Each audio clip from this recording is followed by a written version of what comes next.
Selamat berjumpa para mahasiswa yang terkasih, saudara-saudari. Pada pekan ketiga kuliah pengantar liturgi ini, kita akan membahas teologi liturgi. Ya, teologi liturgi. Ada di sini saya tulis pekan ketiga, yaitu berisi bab 4. Bab 4 dari buku ini, buku wajib kita, yaitu liturgi pengantar untuk studi dan praksis. Ya, di sana detail ada, jadi banyak keterangan yang bisa dibaca sendiri. Baik, kita langsung masuk. Kita punya beberapa dimensi teologi liturgi, ada 6. Yang pertama adalah liturgi sebagai liturgi trinitaris. Apa maksudnya? Liturgi sebagai liturgi trinitaris. Ini kita masukkan sebagai poin pertama, karena memang apa yang kita rayakan dalam perayaan liturgi itu adalah merayakan Allah Tritunggal. Yaitu yang Allah Tritunggal, yakni Bapa yang bertindak melalui Putra dalam Roh Kudus. Liturgi adalah perayaan, seperti kita definisikan dulu itu, sebagai perayaan di mana akan karya keselamatan Allah. Allah Bapa yang dilaksanakan melalui Yesus Kristus Putranya dalam rentang sejarah waktu dia hidup di Palestina, kemudian wafat dan bangkit, misteri Paskah. Dan kini dalam Roh Kudus hadir dalam perayaan liturgi bersama gereja. Kristus bersama gereja itu merayakan karya keselamatan Allah itu. Nanti beberapa dimensi akan saya sebut lagi, tapi poin yang pertama di sini yang paling penting memang adalah bahwa yang kita rayakan dalam perayaan liturgi itu adalah perayaan kasih Allah sendiri. Maka bisa dilihat di sini, ya. Pertama-tama kita pahami dulu tindakan triniter atau tindakan Allah Tritunggal itu selalu mencakup dua segi yang tak terpisahkan. Segi pertama adalah segi triniter imanen. Triniter imanen itu istilah dalam ajaran gereja dalam refleksi teologis dogmatik, ya, mengenai diri dan relasi intern antara Bapa, Putra, dan Roh Kudus. Jadi antara Bapa, Putra, dan Roh Kudus. Sedangkan triniter oikonomia itu yang kedua, diri dan peran Bapa, Putra, dan Roh Kudus itu dalam sejarah keselamatan Allah. Antar diri Allah Tritunggal, antar pribadi Allah Tritunggal, hubungannya itu kita sebut triniter imanen.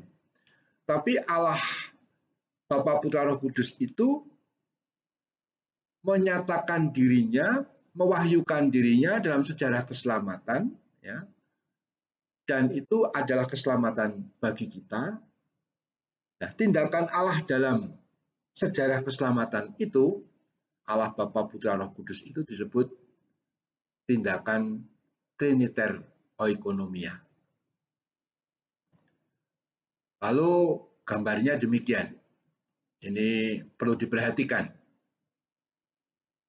Relasi Bapa dan Putra dan Roh Kudus, saya singkat di situ ya, Bapa, Putra, dan Roh Kudus sebagai relasi tiga pribadi Allah yang tetap dalam satu keilahian yang tak terpisah dan tak tercampur.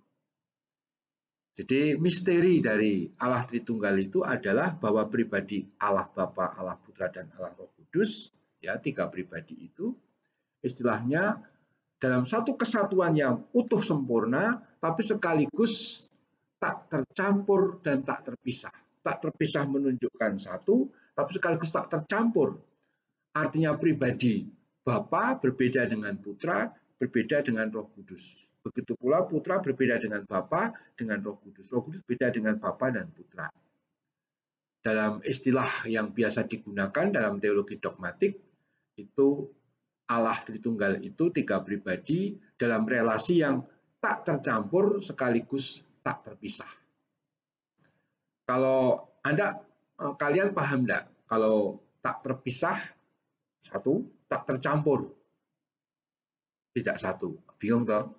Nah, persis kalau Anda mengatakan, wah saya paham Romo, mungkin malah keliru karena misteri itu sekaligus tidak bisa pernah kita habis tuntas memahami.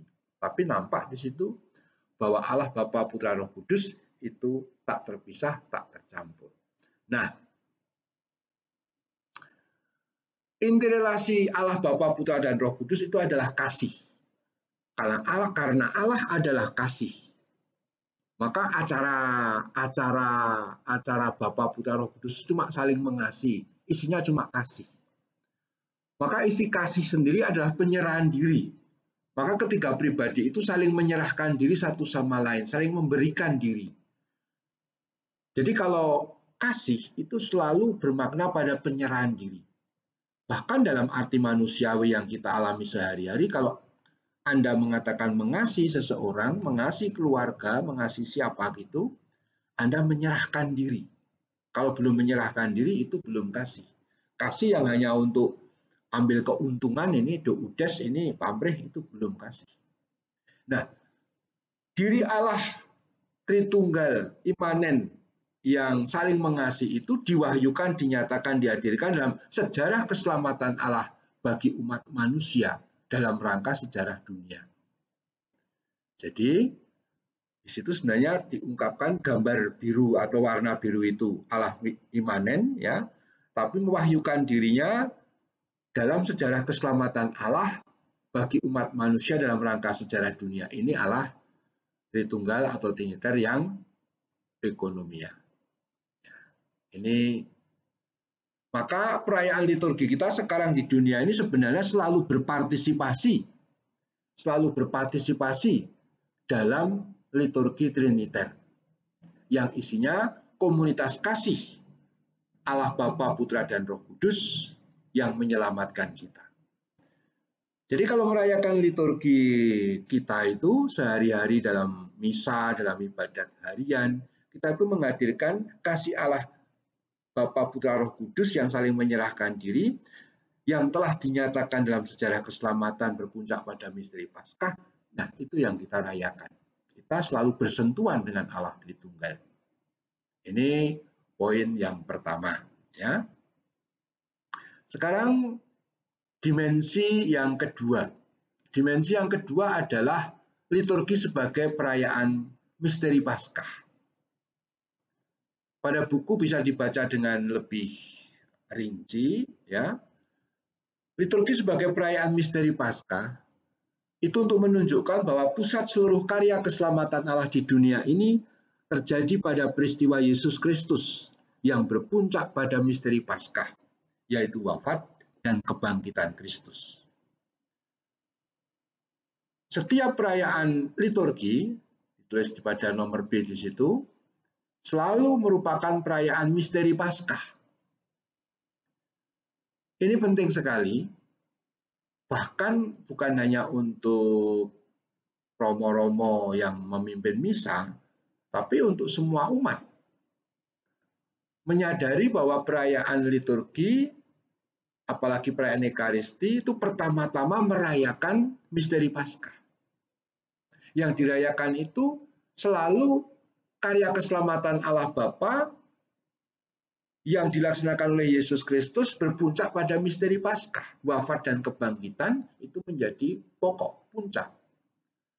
Pertanyaannya lalu, Romo, sabda Yesus, lalu karya Yesus 3 tahun, bahkan hidupnya di Palestina 30 tahun, maksudnya waktu misalkan kanak-kanak sampai mudanya sebelum tampil 30 tahun, itu bagaimana? Itu masuk, itu terangkum. Tapi itu semua menuju pada puncak pemenuhannya pada wafat dan kebangkitan. Nah, saya memberi contoh yang sangat konkret, yang sering terjadi, bahkan ya mohon maaf kadang-kadang saya itu merasa gimana ya, kalau misalnya begini, ya, misalnya ada seorang imam, pimpin misa apa katakanlah, misa pesta perak Bapak Petrus dan Ibu Magdalena misalnya ya. Bapak Petrus gagah perkasa, ini cuma namakan aja ya spontan. Dan Ibu Magdalena Siti kamar mandi misalnya ya, macam itu ya. Nah, misalnya pesta perak. Lalu romonya bilang begini, saudara-saudari, kita berkumpul pada pengantar Ekaristi. Kita berkumpul di sini untuk bersyukur sebab Bapak Petrus dan Ibu Magdalena saling setia satu sama lain 25 tahun. Istimewa luar biasa. Mereka pasti sudah mengalami asam garam. Tidak tahu banyak asamnya atau garamnya, tapi intinya sudah begitu pengalaman dan mereka tangguh, mereka setia, mereka bisa bertahan. Mari kita ucapkan terima kasih karena mereka menjadi contoh keluarga yang baik. Kita berdoa untuk mereka. Pengantar seperti itu bagus enggak? Coba, bisa diskusikan. Kalau saya harus menjawab, itu tidak bagus. Karena apa? Karena yang menjadi pusat perayaan seolah-olah dua orang itu. Padahal perayaan liturgi itu temanya apapun, entah itu pesta perak perkawinan, imamat, membiara, atau bahkan ya yang sehari-hari mau wujud misa peringatan arwah, misa perkawinan, misa baptisan, misa bahkan tahbisan, semua itu selalu adalah berpusat pada misteri Paskah. Maka misalnya pengantar yang baik selalu menempatkan Kristus sebagai pusatnya. Selalu mengatakan syukur-syukur dikaitkan dengan misteri Paskahnya. Jadi pengantar yang tidak menyebut Kristus, apalagi tidak misteri Paskahnya tidak disebut sama sekali, itu pengantar yang kurang bagus. Pengantar yang baik selalu memusatkan poinnya pada Kristus. Misalnya kita bersyukur kepada Allah yang telah mempertemukan mereka berdua dan membuat mereka sungguh-sungguh bisa penuh rahmat menghayati perkawinan. Karena Kristus yang wafat dan bangkit menjadi kekuatan hidup mereka.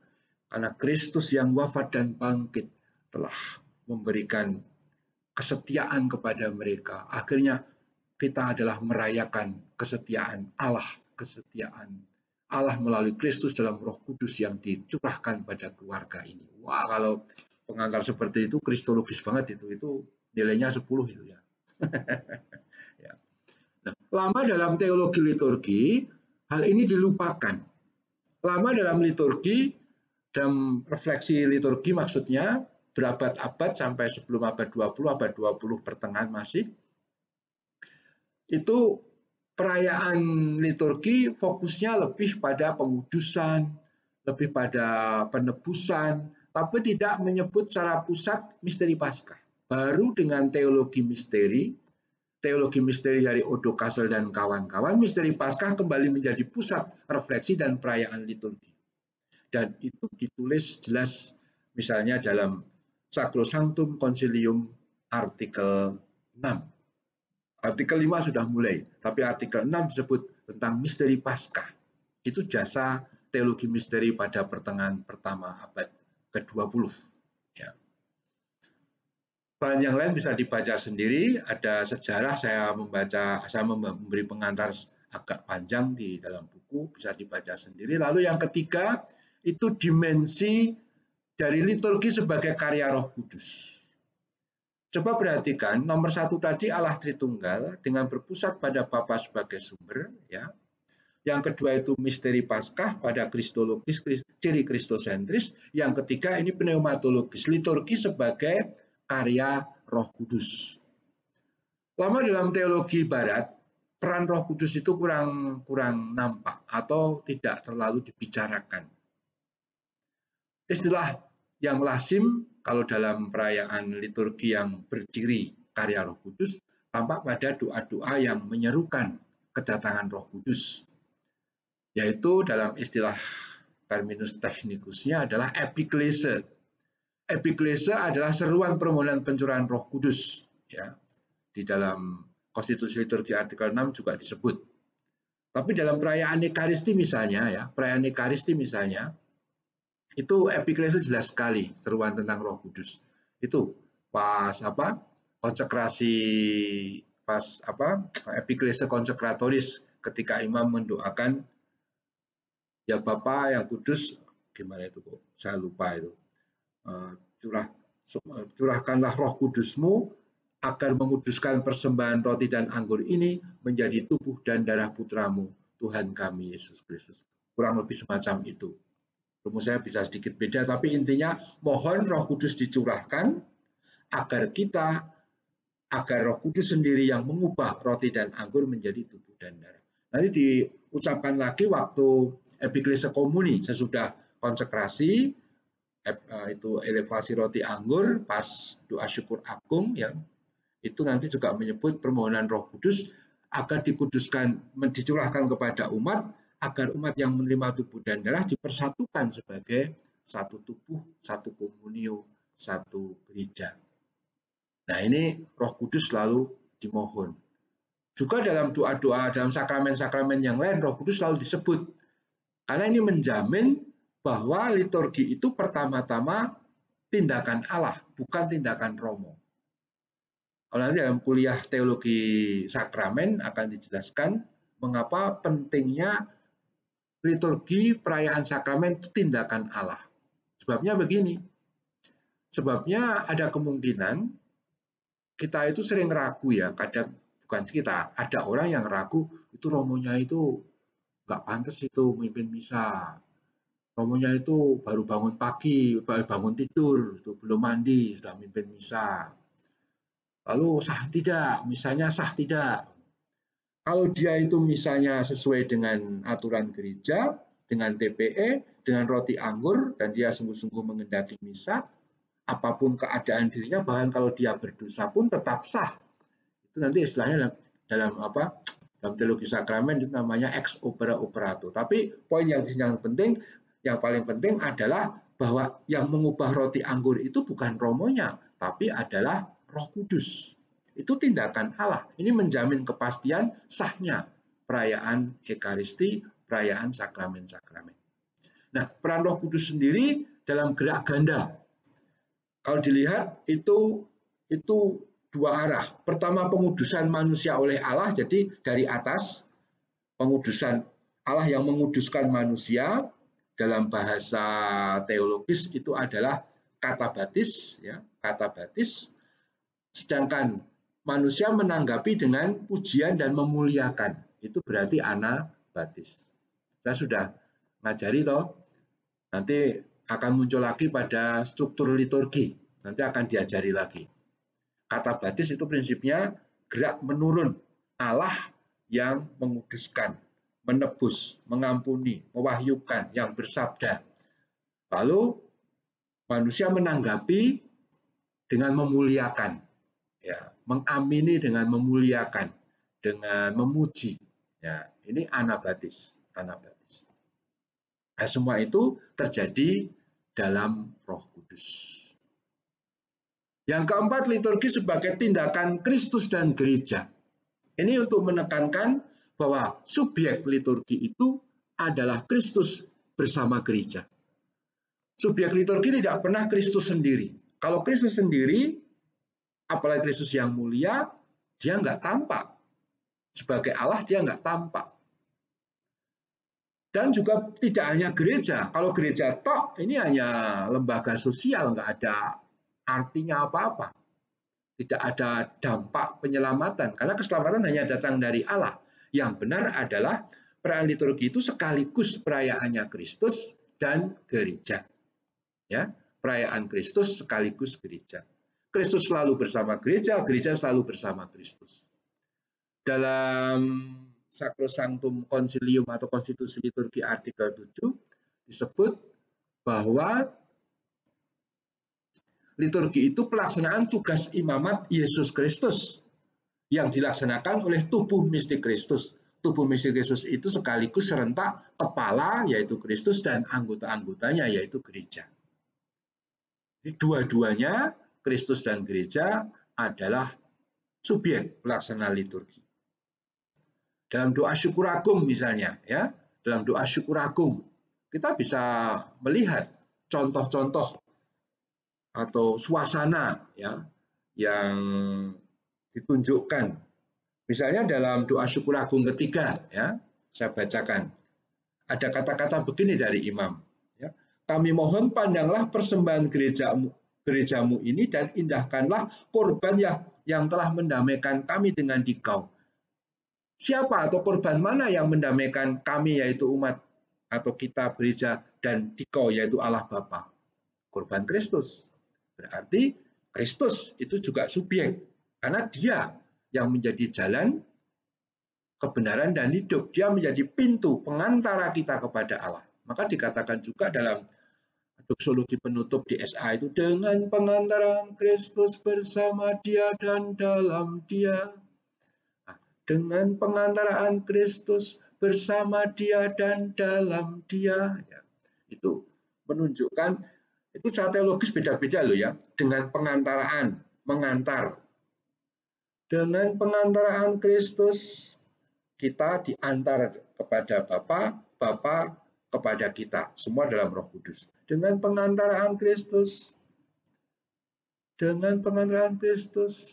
bersama Dia dan dalam. Bersama itu menunjukkan kita dalam kesatuan dengan Kristus ketika kita menghadap Bapa. Tanpa bersama Kristus, nonsens. Karena yang diterima, yang pantas, yang layak, korban yang layak itu cuma ada satu. Namanya korban Yesus Kristus, korban salibnya. Satu-satunya korban perjanjian baru.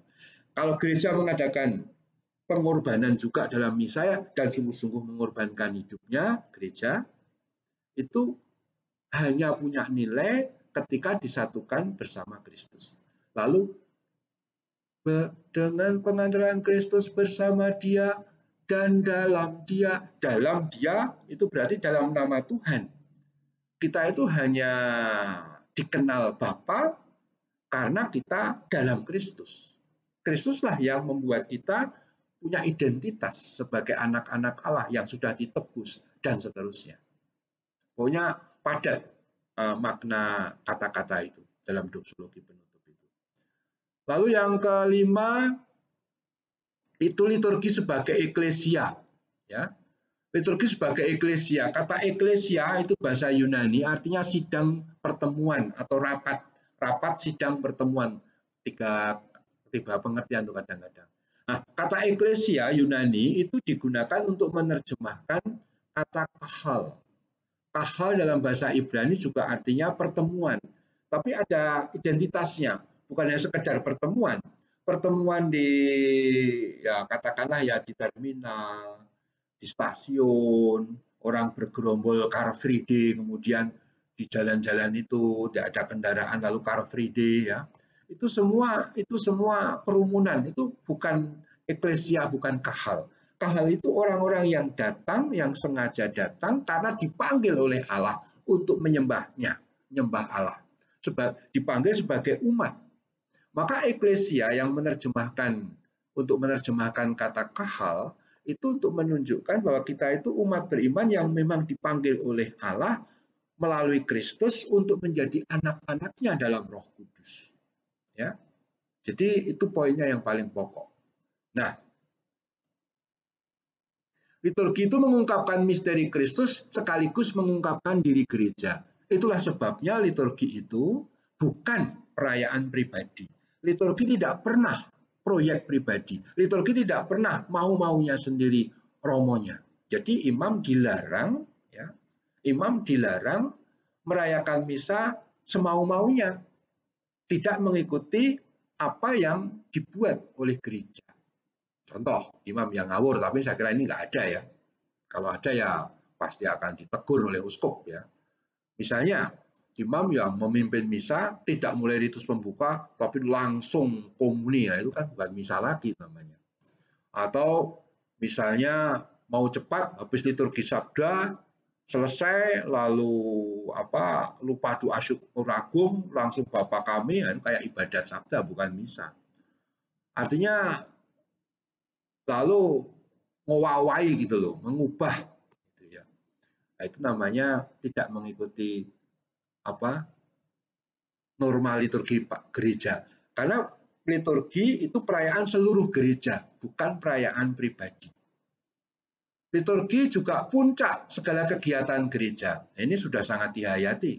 Maka orang itu memang dalam Sacrosanctum Concilium artikel 10 dikatakan ada banyak kegiatan dan bidang-bidang kehidupan gereja seperti koinonia, persekutuan, pewartaan, kesaksian, diakonia, ya, diakonia. Lalu liturgi cuma salah satu dari bidang-bidang kehidupan. Tetapi liturgi tetap menjadi puncak dan sumber dari seluruh bidang-bidang itu.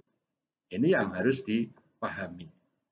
Jadi apa yang kita lakukan dalam kebersamaan koinonia umat beriman, dalam pewartaan, dalam pelayanan, semuanya akhirnya untuk menerima penebusan Tuhan yang dialami secara sakramental. Dalam perayaan sakramen itu misalnya dalam liturgi, perayaan Ekaristi misalnya, kita menerima apa yang diwartakan, dikhotbahkan, diberikan kesaksian, dilayankan, pelayanan, koinonia, itu semua dalam liturgi menemukan puncaknya. Dan dalam perayaan liturgi ada tingkatan dalam diri jemaat menurut tugas dan peran partisipasinya, maksudnya yang diatur dalam liturgi itu siapa yang ditabiskan itu memimpin perayaan Ekaristi. Maka yang duduk di panti imam misalnya itu hanya imam atau orang-orang yang tertabis saja.